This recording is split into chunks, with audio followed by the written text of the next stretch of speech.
बहुत बहुत स्वागत है आपका हमारे YouTube चैनल क्विज 2020 में। आज हम यहाँ बाल विकास और शिक्षा शास्त्र के कुछ सिलेक्टेड क्वेश्चन पढ़ने जा रहे हैं।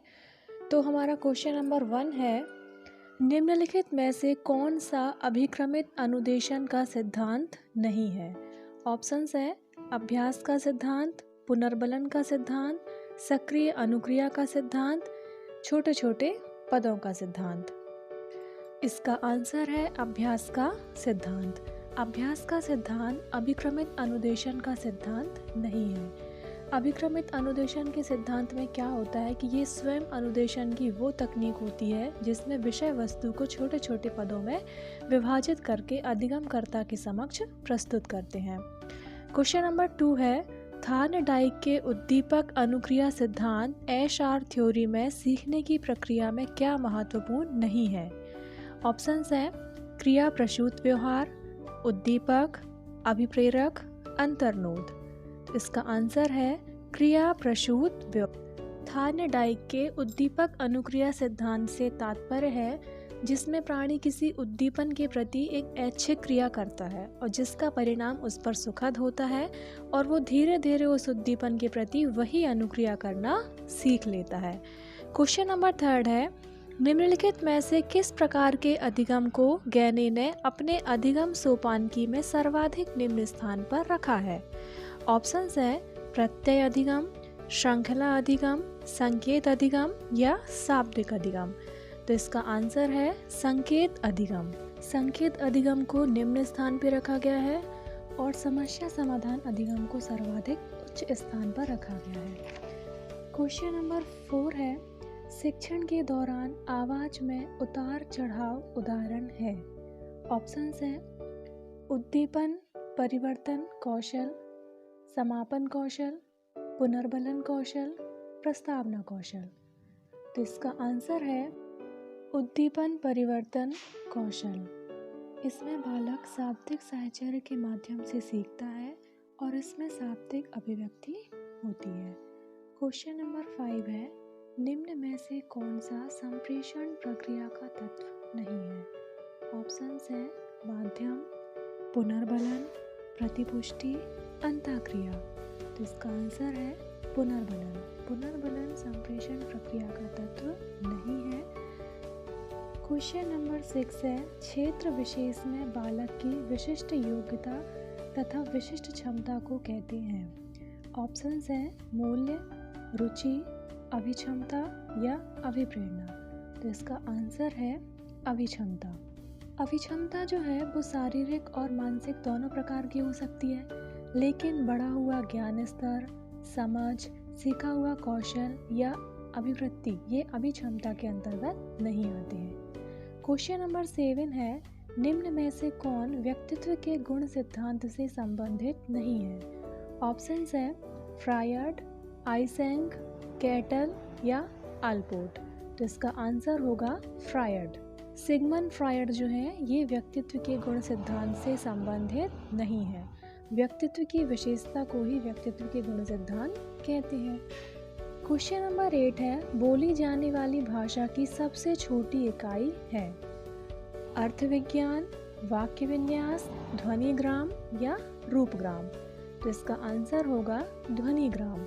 बालक जो है वो जन्म से ही रोने लगता है जिससे वह ध्वनि या आवाज़ें निकालने लगता है। ये ध्वनियाँ जो होती हैं ये स्वाभाविक और स्वचालित होती हैं और इन्हें सीखा नहीं जाता है। इन क्रियाओं के बाद बालक बड़बड़ाने के माध्यम से स्वर और व्यंजन ध्वनियों के अभ्यास करने लगता है। क्वेश्चन नंबर 9 है, सूक्ष्म शिक्षण है? ऑप्शंस हैं मूल्यांकन शिक्षण, प्रभावशाली शिक्षण, अवश्रेणीयन शिक्षण या वास्तविक शिक्षण। तो इसका आंसर होगा प्रभावशाली शिक्षण। सूक्ष्म शिक्षण तकनीक का सर्वप्रथम प्रयोग किया गया था 1963 में। इसमें कक्षा का आकार, समय, कार्य और जो सामग्री होती है उसको बहुत छोटा रखा जाता है। क्वेश्चन नंबर 10 है, सृजनात्मक समस्या समाधान की वह अवस्था जिसमें व्यक्ति असंगत सूचनाओं पर ध्यान नहीं देता उसे कहते हैं? ऑप्शंस है आयोजन, उद्भवन, प्रबोधन या अनुवादन। तो इसका आंसर होगा उद्भवन। क्वेश्चन नंबर 11 है, निम्नलिखित में से कौन सा नियम थार्नडाइक के सीखने के गौण नियमों में शामिल नहीं है? ऑप्शंस हैं सादृश्यता का नियम, क्रिया प्रतिक्रिया का नियम, आंशिक क्रिया का नियम या बहु प्रतिक्रिया का नियम। तो इसका आंसर होगा क्रिया प्रतिक्रिया का नियम। प्रसिद्ध मनोवैज्ञानिक E.L. थार्नडाइक ने सीखने के कुछ नियम बताए जिनका प्रयोग कर शिक्षण अधिगम प्रक्रिया को प्रभावशाली बना सकते हैं। तो यही इनके नियम कहलाते हैं। क्वेश्चन नंबर 12 है, संप्रेषण संबंधी अक्षमता है। ऑप्शंस हैं डिस्फेशिया, डिस्कैल्कुलिया, डिसलेक्सिया या डिस्ग्राफिया। तो इसका ऑप्शन होगा डिस्फेशिया। इससे पीड़ित छात्र अपने विचारों को व्यक्त करने और मौखिक रूप से सीखने में कठिनाई अनुभव करते हैं। मस्तिष्क में किसी प्रकार की क्षति से यह विकार उत्पन्न होता है। क्वेश्चन नंबर 13 है, निम्न में से कौन सी शिक्षण विधि प्रजातांत्रिक नहीं है? ऑप्शंस हैं प्रोजेक्ट विधि, सामूहिक परिचर्चा, व्याख्यान विधि, सहभागी विधि। तो इसका आंसर है व्याख्यान विधि। व्याख्यान विधि जो है यह शिक्षक केंद्रित शिक्षण विधि का उदाहरण है।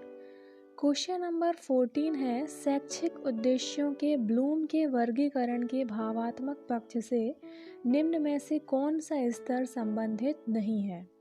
ऑप्शंस हैं व्यवस्थापन, ज्ञान, आग्रहण, अनुक्रिया। तो इसका आंसर है ज्ञान। ज्ञान जो है वह ज्ञानात्मक पक्ष से संबंधित है। ब्लूम वर्गीकरण शिक्षा के अंतर्गत सीखने के उद्देश्यों के वर्गीकरण से संबंधित है। क्वेश्चन नंबर 15 है, निम्न में से कौन सा शिक्षण का स्तर नहीं है?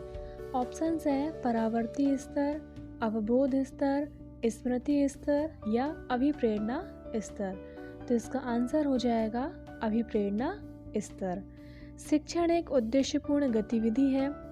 इसका प्रमुख उद्देश्य शिक्षार्थी का सर्वांगीण विकास करना होता है। क्वेश्चन नंबर 16 है, अधिगम प्रक्रिया उद्दीपन एवं किसके बीच की संगति है? ऑप्शंस हैं पूर्व अनुभव, पशु, अनुक्रिया या व्यवहार। तो इसका आंसर है अनुक्रिया। क्वेश्चन नंबर 17 है, निम्न में से कौन सी शिक्षण विधि प्रगतिवादी सिद्धांतों पर आधारित है? ऑप्शंस हैं आगमन, निगमन, प्रश्नोत्तर या समस्या समाधान। तो इसका आंसर है समस्या समाधान। समस्या समाधान विधि का प्रयोग किसी समस्या का समाधान या हल प्राप्त करने के लिए होता है। इस प्रकार छात्र स्वयं स्वतंत्र रूप से सक्रिय चिंतन करता हुआ समस्या का समाधान करता है। क्वेश्चन नंबर 18 है, निम्न में से कौन सा एक संवेग है? उद्दीपक, ध्यान, आमोद या स्मृति। जिसका आंसर है आमोद। मनुष्य अपने दैनिक जीवन में सुख, दुख, भय, क्रोध, ईर्ष्या, प्रेम आदि का अनुभव करता है। तो वह ऐसा व्यवहार किसी उत्तेजनावश करता है, तो यही अवस्था जो होती है वो संवेग कहलाती है। क्वेश्चन नंबर 19 है, निम्नांकित में से कौन सा समस्या समाधान में बाधक नहीं है? ऑप्शंस हैं सूझ, नकारात्मक मानसिक वृत्ति, चिंता या। इसका आंसर है सूझ। अधिगम के सूझ सिद्धांत के प्रतिपादक जर्मन मनोवैज्ञानिक कोहलर, कोफ्का और वर्थिमर हैं। इसे गेस्टाल्टवाद का सिद्धांत भी कहते हैं। क्वेश्चन नंबर 20 है, निम्न में से कौन सा व्यक्तित्व मापन की प्रक्षेपी तकनीकी है?